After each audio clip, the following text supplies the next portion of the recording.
तो दोस्तों आज 10 अक्टूबर 2024 को भारतीय शेयर बाज़ारों ने थोड़ी सी बढ़त के साथ हरे में क्लोजिंग दी।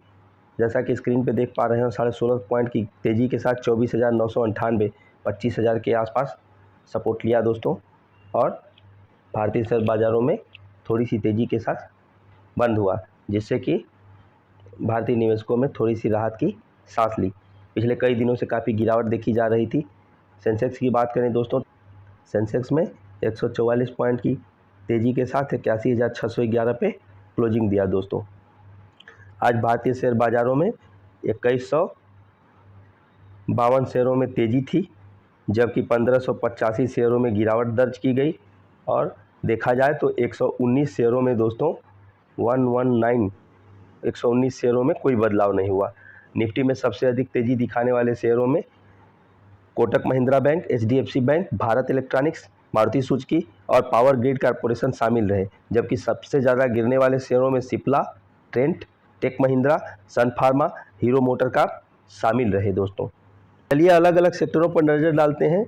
IT इंडेक्स में 1% की गिरावट, फार्मा इंडेक्स में 2% की गिरावट, रियल्टी इंडेक्स में 0.4% की गिरावट, जबकि बैंक सूचकांक में बैंक निफ्टी में 1% की तेज़ी, पावर इंडेक्स में 0.7% की तेज़ी, मेटल इंडेक्स में 0.3% की तेज़ी और BSE मिड कैप में 0.3% की तेज़ी, जबकि स्मॉल कैप इंडेक्स में 0.4% की तेज़ी रही दोस्तों।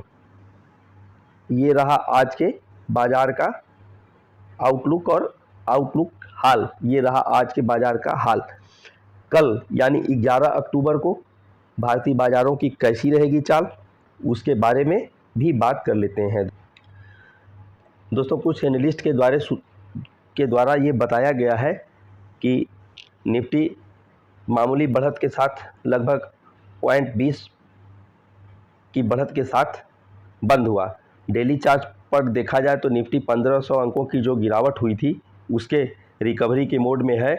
1500 पॉइंट की गिरावट दोस्तों इसके रिकवरी के मोड में है। और ऐसे में निफ्टी अगले सत्र में इसका 25,350 से लेके 25,500 के रेंज में ट्रेड कर सकता है और ऊपर जाने की कोशिश कर सकता है, जो कि इसका रेजिस्टेंस है। और अगर सपोर्ट की बात करें तो निफ्टी के लिए मजबूत सपोर्ट 24,900 से लेके 24,850, यानी 24,900 से लेके 24,850 की रेंज अगर नीचे आता है तो ये रेंज खुलेगी। ऊपर जाता है तो मैंने बताया ही दोस्तों, बता देता हूँ एक बार फिर स्क्रीन पे लिख देता हूँ आपके 25,350 से लेके 25,550 की तरफ 25,500 की तरफ मूव करेगा दोस्तों। तो जो 1500 पॉइंट की गिरावट हुई है उसके रिकवरी मोड में ऐसा निफ्टी तेज़ी की तरफ रुख कर सकती है। बैंक निफ्टी की बात करें तो ओवरऑल मूविंग एवरेज 51,700 से 51,800 के जोन में पुल बैक देखने को मिल सकता है ऊपर की तरफ। और बैंक निफ्टी ऊपर की ओर 52,000 से लेके 52,000, ये पहला पुल बैक। और दूसरा अगर बात करें तो 52,000 से लेके 52,400 तक जाने की कोशिश कर सकता है। और यह तेज़ी धीमे धीमे आगे बढ़ने की संभावना जताई जा रही है, क्योंकि ऊपरी स्तरों पर बिक्री का दबाव भले आ रहा है लेकिन बाज़ार ओवरसोल्ड हो गए हैं। इसके वजह से अब तेज़ी का रुझान बनने की संभावना है दोस्तों। इसके अतिरिक्त एक और एनालिस्ट का कहना है कि भारतीय शेयर बाज़ारों में वीकली क्लोजिंग के कारण मजबूती दिखी और सुबह की बढ़त को बढ़ाए रखा, लेकिन एक बार फिर ऊपरी स्तरों पर टिकने में कामयाबी नहीं मिली।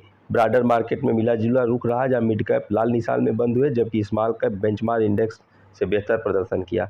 कुल मिलाकर इंडेक्स के लिए स्थितियों में कोई बदलाव नहीं हुआ।